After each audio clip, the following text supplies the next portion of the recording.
엄마, 아버지 유산이 정말 이것뿐이에요. 엄마가 숨겨놓고 쓰는 거 아니에요. 제사상 앞에서 아들이 던진 말입니다.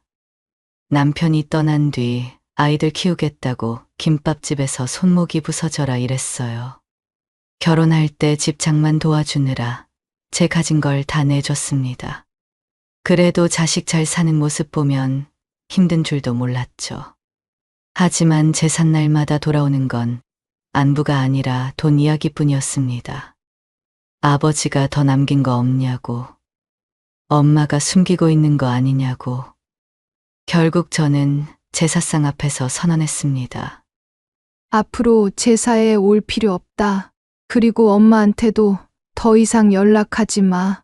1년이 지난 지금 단 한 통의 연락도 없습니다.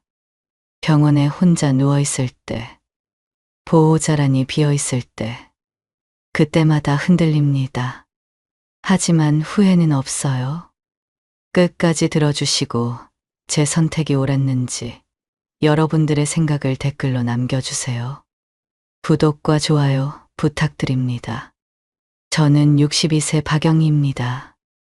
남편이 55살에 급성 심근경색으로 떠났을 때 큰아들 민수는 23살, 작은 딸 지영이는 20살이었어요. 회사에서 쓰러진 남편은 병원 응급실에 도착했을 때 이미 늦었죠. 장례식장에서 민수가 제 손을 꼭 잡았습니다. 엄마, 내가 있잖아. 우리가 엄마 지킬게. 지영이도 울면서 제 옆을 지켰어요.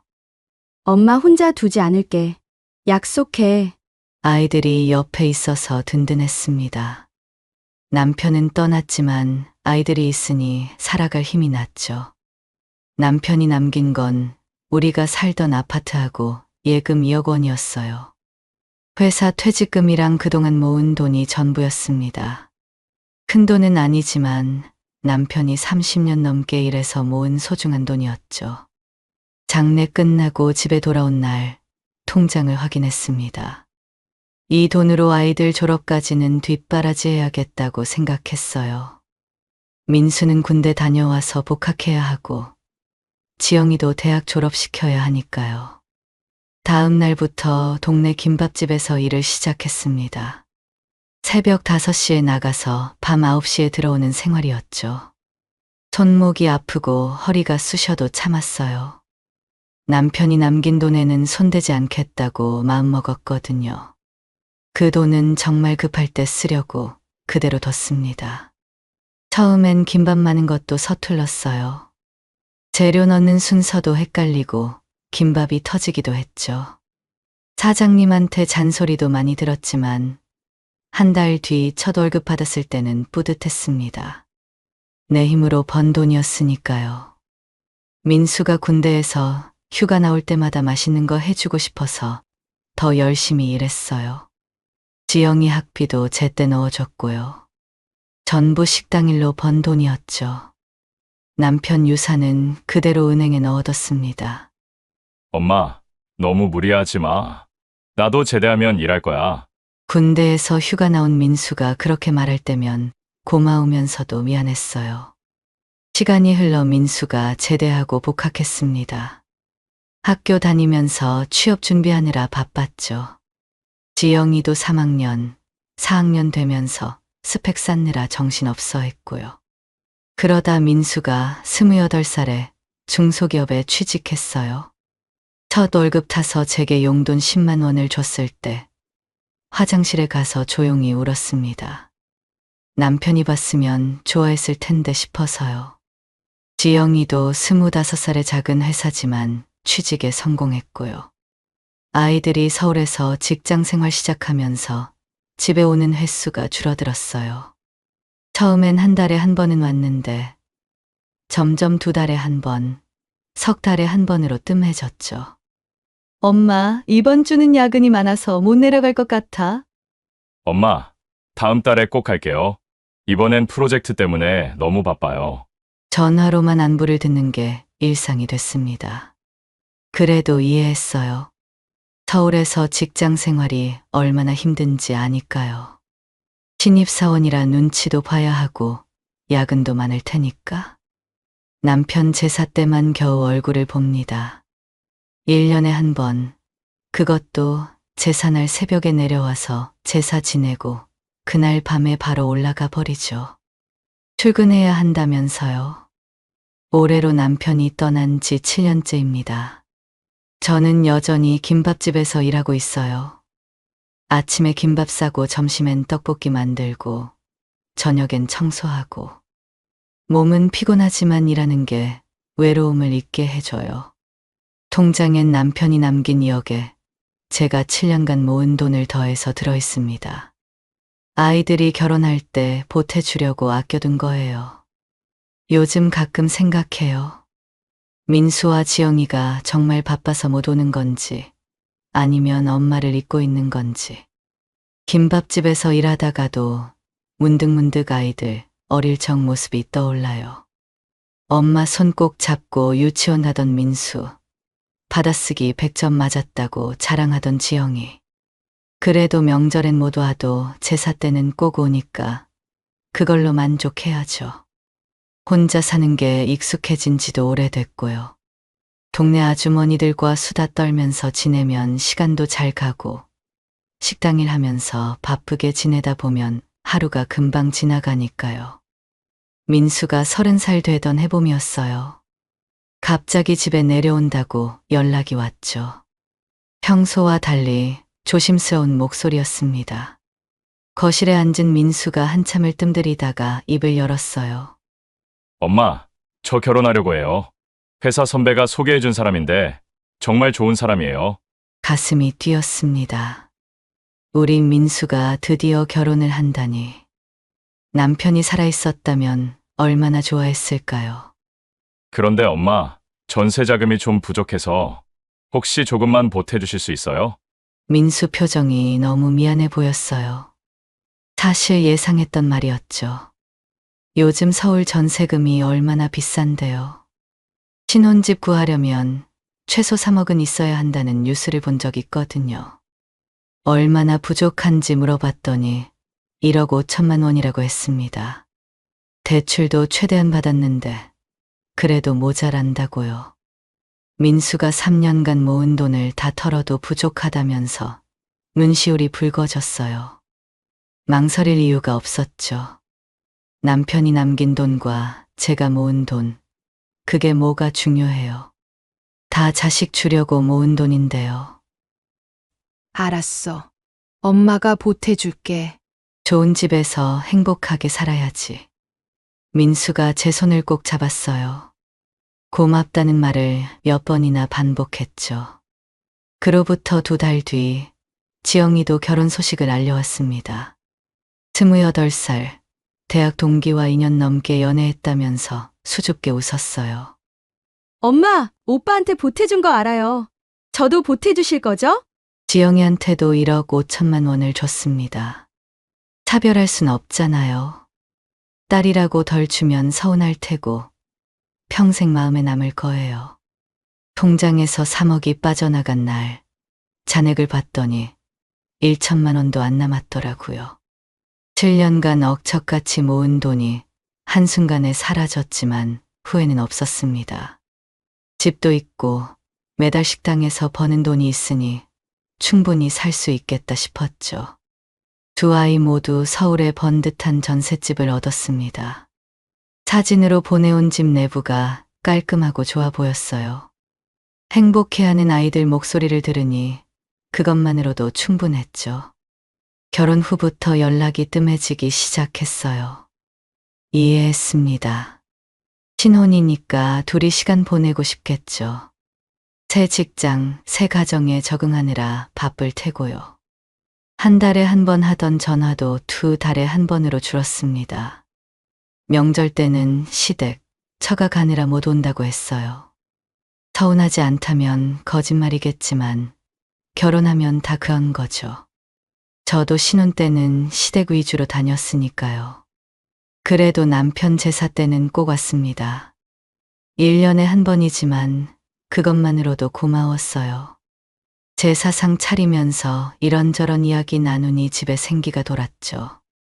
민수 아내도 착했어요. 제사 음식 준비 도와주고 설거지도 같이 했죠.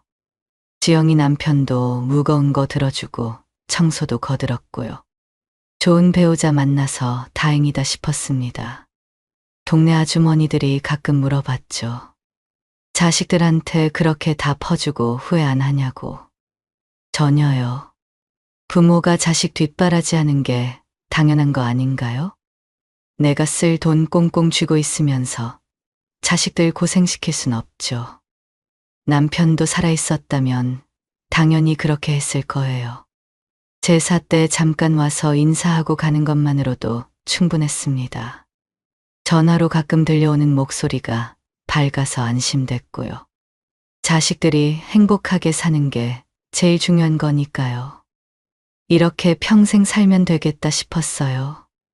자식들은 자식들대로 행복하게 살고, 저는 저대로 열심히 일하면서 살고, 1년에 한 번 제사 때 모이는 것만으로도 충분하다고 생각했죠.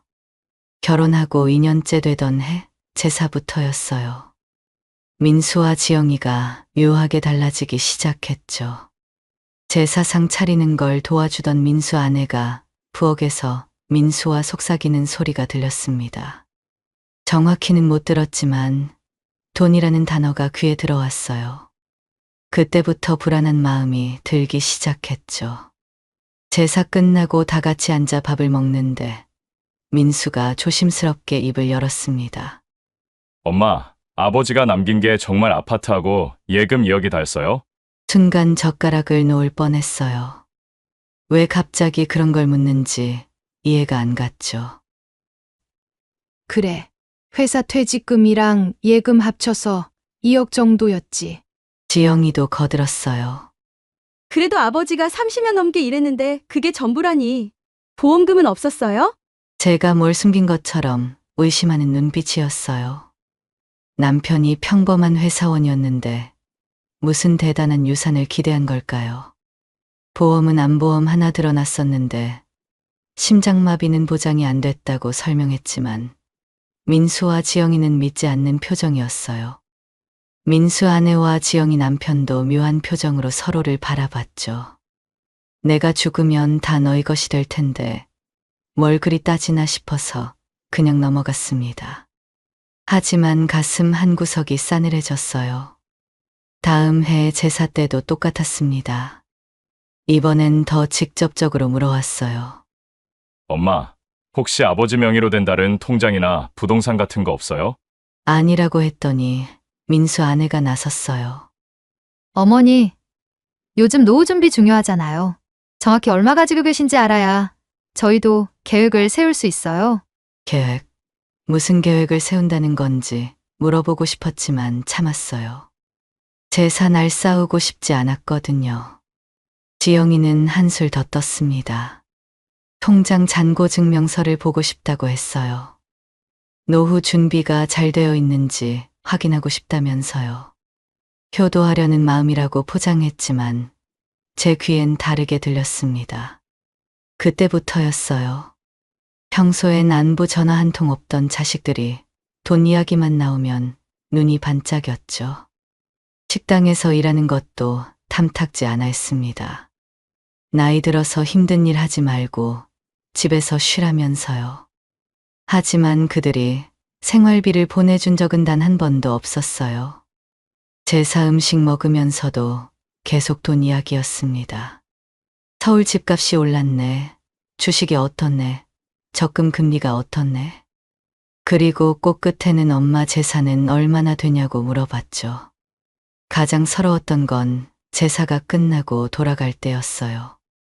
예전엔 엄마 건강 조심하라고 보고 싶을 거라고 했는데 이제는 노후 자금 잘 관리하라는 말뿐이었죠. 남편 영정 앞에서 그런 이야기를 듣고 있자니 눈물이 났어요. 당신이 살아있었다면 이런 일은 없었을 텐데. 아니, 당신이 이 모습을 봤다면 얼마나 실망했을까요? 민수와 지영이가 돌아간 후 혼자 제 사상을 치우면서 생각했습니다. 내가 키운 자식들이 맞나? 돈밖에 모르는 저 아이들이 정말 내 배 아파 낳은 자식들이 맞나? 그래도 1년에 한 번 제사라도 오니까 그걸로 위안을 삼으려 했어요. 비록 돈 이야기만 하고 가지만 그래도 얼굴이라도 보니까요. 하지만 시간이 지날수록 더 심해졌습니다. 마치 제가 언제 죽을지 기다리는 것처럼 느껴졌죠. 동네 김밥집에서 일하다가도 가끔 멍해질 때가 있었어요. 손님한테 김밥 건네주면서도 우리 자식들은 왜 저럴까 하는 생각에 빠졌죠. 옆집 순자 아주머니는 자식들이 매달 용돈 보내준다고 자랑했는데 저는 그런 이야기를 들을 때마다 마음이 아팠어요. 우리 자식들은 용돈은커녕 제 돈이 얼마나 있는지만 궁금해하니까요. 그래도 참았습니다. 어쩌겠어요.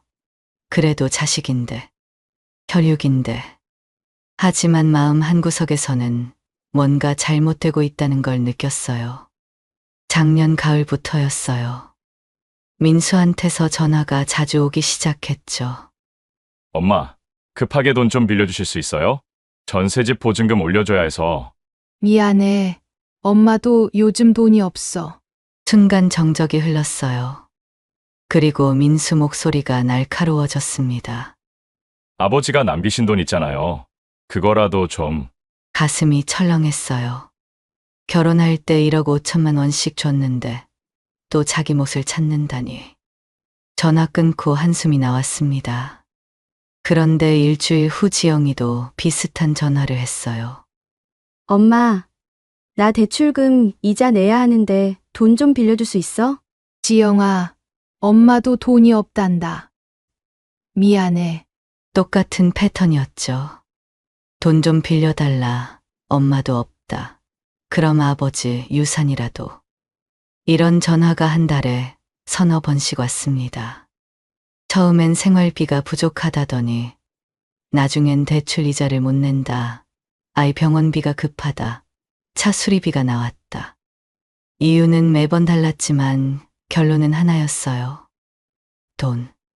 전화 끊고 나서 한참을 멍하니 앉아 있었습니다. 자식들이 왜 이렇게 됐을까? 내가 뭘 잘못 키웠나?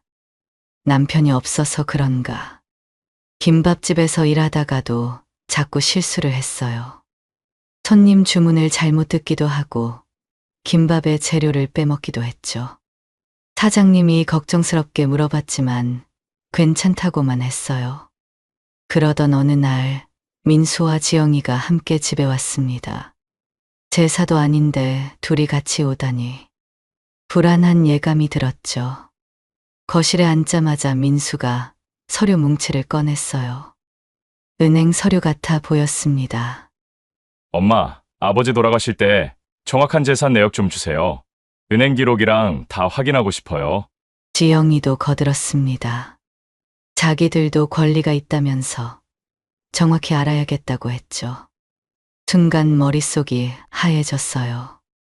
권리? 너희가 무슨 채권자야? 대체 왜 이래? 너희가 지금 뭐 하는 거야? 목소리가 떨렸습니다. 평생 자식들한테 한 번도 소리 질러본 적 없는데 우리도 알 권리가 있어요. 정확히 알고 싶을 뿐이에요. 그동안 참았던 게 폭발했어요. 자식이 아니라 채권자를 보는 것 같았거든요. 결혼할 때 전 재산 다 줬잖아. 남은 게 없다고 몇 번이나 말했는데도 믿지 않았습니다. 민수는 아버지가 그것밖에 안 남겼을 리 없다고. 분명 다른 통장이나 부동산이 있을 거라고 우겼어요. 지영이는 한술 더 떴습니다. 엄마가 혼자 다 쓰고 있는 거 아니냐고. 그 말을 듣는 순간 가슴이 찢어지는 것 같았어요. 7년간 새벽부터 밤까지 김밥집에서 일한 게 뭐가 되나 싶었죠. 손목 수술 받으면서까지 일해서 번 돈으로 겨우 생활하는데 자식들은 제가 큰 돈을 숨기고 있다고 의심하니 제가 통장을 가져와서 보여줬어요. 잔액 523만 원. 이게 전부라고. 식당에서 번 돈으로 겨우 생활비 충당하고 있다고 설명했지만 그들은 믿지 않는 눈빛이었어요. 민수가 아버지 회사에 직접 확인하겠다고 했습니다. 퇴직금이 정말 그게 다였는지, 다른 보험금은 없었는지 알아보겠다고. 너희가 지금 엄마를 도둑 취급하는 거냐고 물었더니 지영이가 말했어요. 엄마가 숨기는 게 없다면 뭐가 문제예요? 확인만 하자는 건데. 그 순간 눈물도 안 나왔어요. 서럽지도 않았어요. 그저 허탈했죠. 그날 민수와 지영이는 서류를 잔뜩 두고 갔어요. 현관문이 닫히는 소리를 들으며 생각했죠. 이제 정말 끝이구나. 자식이고 뭐고 다 끝났구나. 올해 제사날 아침, 저는 제사상을 차리면서 결심했어요. 오늘이 마지막이라고.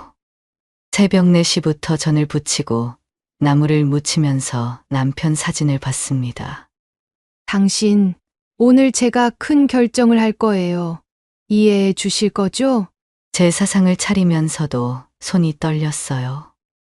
오늘이 마지막이 될 거라는 생각에 남편이 좋아하던 음식을 하나하나 정성껏 준비했죠. 동태전, 삼색나물, 약식. 남편 영정사진을 보니 마음이 더 무거웠습니다. 제사가 끝나고 다 같이 둘러앉아 음식을 먹는데 민수가 무언가를 말하려고 할 때 제가 먼저 입을 열었습니다. 앞으로 제사에 올 필요 없다. 그리고 엄마한테도 더 이상 연락하지 마. 순간 거실이 조용해졌어요. 민수가 당황한 표정으로 물었습니다. 엄마, 갑자기 무슨 말씀이세요? 너희들은 돈밖에 모르잖아. 아버지 제사 때마다 와서 돈 이야기만 하고 평소엔 안부 전화 한 통 없으면서 난 그런 자식 필요 없어. 지영이가 울먹이는 목소리로 말했어요. 엄마, 우리가 뭘 그렇게 큰 잘못을 했어요? 그때 민수가 끼어들었습니다. 그럼 유산이라도 확실히 정리해달라고. 연을 끊을 거면 재산 정리는 명확히 해야 한다고. 역시나였어요. 이 순간에도 돈 생각뿐이구나. 다음 날 변호사 사무실에 모였습니다. 제가 미리 부탁해둔 변호사가 서류를 펼쳤어요. 변호사가 설명하기 시작했습니다. 남편 사망 당시 총 재산이 아파트와 예금 합쳐 5억이었고 법정 상속분은 배우자인 제가 2억 2천만 원, 자녀들이 각 1억 4천만 원씩이라고요. 민수와 지영이 얼굴이 밝아졌어요. 하지만 변호사의 다음 말에 표정이 굳어졌죠. 하지만 이미 생전 증여로 1억 5천만 원씩 받으셨습니다. 법정 상속분보다 1천만 원씩 초과해서 받으셔서 오히려 어머니께 돌려드려야 할 상황입니다. 민수가 발끈했어요. 그건 결혼 축하금이었다고, 상속과는 다르다고. 하지만 변호사는 법적으로 특별 수익에 해당한다고 명확히 했죠. 그리고 저는 변호사님한테 한 가지 더 부탁했습니다. 이 집도 제사 후에 자식들한테 안 가도록 다른 곳에 기부하는 유언장을 작성하고 싶다고. 지영이가 울면서 말했어요. 엄마, 우리가 자식인데 이럴 수 있어요? 자식, 돈 앞에서 자식이 어디 있어? 계산기만 두드리는 것들이 무슨 자식이야? 민수 아내가 나섰습니다. 어머니, 그래도 가족인데 이렇게까지 하실 필요가 있으세요? 가족! 1년에 한 번 제사 때만 와서 돈 계산하는 게 가족이야? 내가 아파도 안 오고 생일도 안 챙기고 명절에도 안 오는 것들이? 변호사가 정리했습니다. 현재 어머니 명의의 집과 남은 예금은 온전히 어머니 소유이고 자녀분들께 더 드릴 법적 의무는 없다고. 민수와 지영이는 실망한 표정으로 서류에 도장을 찍었어요. 더 이상 재산 요구를 하지 않겠다는 각서였죠. 사무실을 나오면서 민수가 마지막으로 말했어요. 엄마, 정말 이렇게 끝내실 거예요? 그래, 이제 남이야. 서로 연락하지 말고 잘 살아. 돌아서는 자식들 뒷모습을 보면서 눈물이 났어요. 시원하면서도 가슴이 찢어지는 것 같았죠. 집에 돌아와 남편 영정 앞에 앉았습니다. 여보, 미안해요. 당신 자식들을 이렇게 내쫓았어요. 하지만 더는 못 참겠어요. 돈만 아는 자식들과 살 수는 없어요. 그날 밤 처음으로 편히 잤습니다. 더 이상 돈 달라는 전화에 시달리지 않아도 된다는 생각에 마음이 가벼웠어요. 하지만 새벽에 눈을 떴을 때 텅 빈 집이 유독 크게 느껴졌습니다. 정말 잘한 걸까 하는 의문이 들었지만 이미 엎질러진 물이었죠. 그 일이 있은 후 석 달 후 아파트를 팔고 작은 빌라로 이사했습니다. 혹시나 자식들이 찾아올 수도 있을 것 같아서요. 혼자 살기엔 충분한 크기였죠. 이삿짐 정리하면서 아이들 사진을 발견했어요. 민수 돌 사진, 지영이 100일 사진. 버릴까 하다가 서랍 깊숙이 넣어뒀습니다. 미련이 남았나 봐요. 새 동네 김밥집에서 일자리를 구했어요.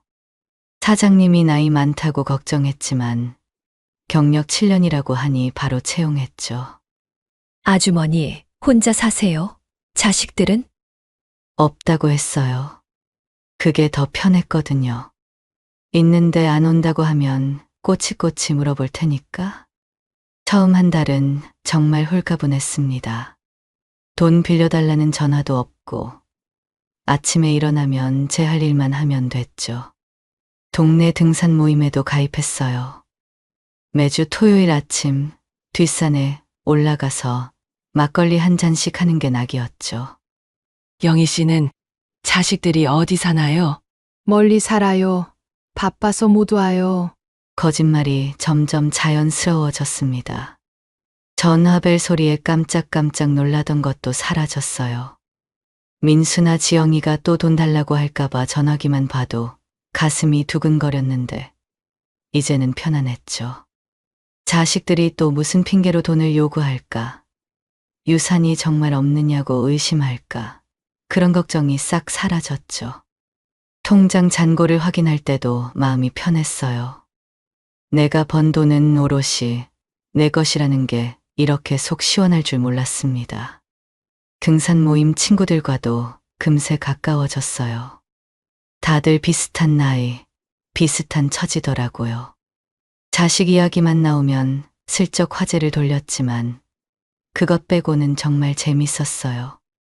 산 정상에서 김밥 먹고 막걸리 한잔 하면서 노래도 부르고. 자식 때문에 속 썩을 일 없으니 정말 좋네요. 어느 날 순자 아주머니한테 그렇게 말했더니 다들 웃었어요. 속 시원하게 사는 거 보기 좋다면서. 그런데 2달쯤 병원에 정기검진 받으러 갔을 때였어요.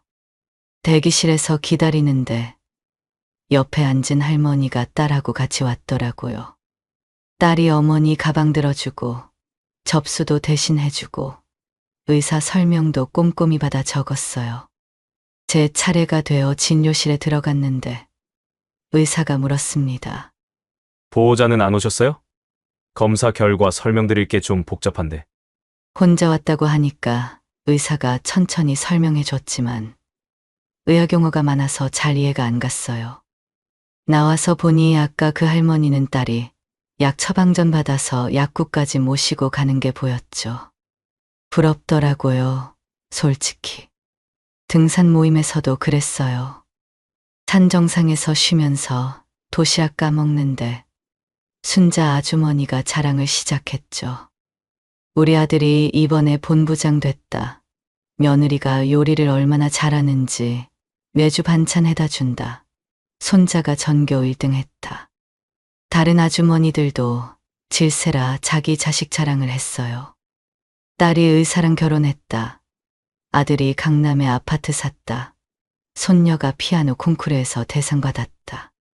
저만 조용히 김밥 먹었어요. 무슨 이야기를 해야 할지 모르겠더라고요. 영희 씨, 손주는 몇 살이에요? 그제야 깨달았어요. 민수 아들이 지금 몇 살인지, 지영이 딸이 어느 유치원 다니는지 저는 아무것도 모른다는 걸. 어느 날 새벽 가슴이 답답해서 병원 응급실에 갔어요. 협심증 의심이라면서 입원하라고 했죠. 간호사가 보호자 연락처를 물어봤어요. 입원 수속도 그렇고 검사 동의서도 필요하다고. 가족분 중에 연락드릴 분 없으세요? 없다고 했더니 이상한 눈으로 봤어요. 62세면 자식 있을 나이인데 왜 혼자 왔을까 하는 눈빛이었죠. 옆 침대 할머니는 아들이 밤새 간병했어요.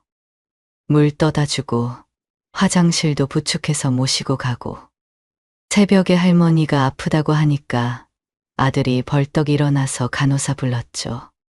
그 모습 보면서 눈물이 났어요. 우리 민수도 예전엔 그렇게 다정했는데 퇴원하는 날 혼자 짐 싸서 택시 타고 집에 왔어요. 집에 들어오니 썰렁했습니다. 아무도 엄마 괜찮아? 하고 물어봐 줄 사람이 없었죠. 냉장고엔 먹을 것도 별로 없고 죽이라도 끓여 먹고 싶은데 기운이 없어서 그냥 누웠어요. 그때였어요. 정말 혼자구나, 진짜 혼자가 됐구나 하는 게 실감났죠. 휴대폰을 들여다봤어요. 민수 번호, 지영이 번호가 아직 저장되어 있었습니다. 전화 한 통이면 올까? 엄마가 아프다고 하면 와줄까? 아니에요. 돈 없다고 하면 안 오겠죠. 그동안 그랬으니까. 연을 끊은 지 어느덧 1년이 됐어요. 단 한 통의 연락도 없었습니다. 처음엔 기다렸어요. 한 달쯤 지나면 민수가 전화하겠지. 2달쯤 지나면 지영이가 미안하다고 하겠지. 석 달이 지나도 연락이 없었어요. 그때부터는 제가 흔들리기 시작했죠. 그래도 엄마인데 한 번쯤은 잘못했다고 하지 않을까? 남편 기일이 다가왔어요. 작년엔 절연 선언했지만 올해는 혹시나 하는 마음이 생겼죠. 제사상도 차리지 않고 그냥 남편 사진 앞에 밥 한 공기만 놓고 기다렸어요. 전화라도 한 통 하지 않을까? 아무도 오지 않았습니다. 어제는 정말 전화를 걸 뻔했어요. 민수 아들, 우리 손자가 유치원에 입학했을 텐데. 입학식 사진이라도 보고 싶어서 휴대폰을 들었다가 내려놨어요. 10번도 넘게요. 내가 왜 먼저 내가 끊었는데 자존심인지 상처인지 모르겠어요. 그냥 먼저 연락할 수가 없었어요. 동네 친구들은 반응이 갈려요. 순자 아주머니는 매번 같은 소리를 해요. 그래도 피부치인데 내가 참아. 나이 들수록 자식밖에 없어. 맞는 말인 것도 같아요. 병원 갈 때마다, 명절 때마다 혼자인 게 서러우니까요. 그런데 정희 아주머니는 반대해요. 잘했어. 돈만 아는 자식은 없는 게 나 속 편하게 살아. 이것도 맞는 말 같아요. 돈 달라는 전화에 시달리지 않으니 마음은 편하거든요. 뭐가 맞는지 정말 모르겠어요. 가끔 김밥집에서 일하다가 멍해져요.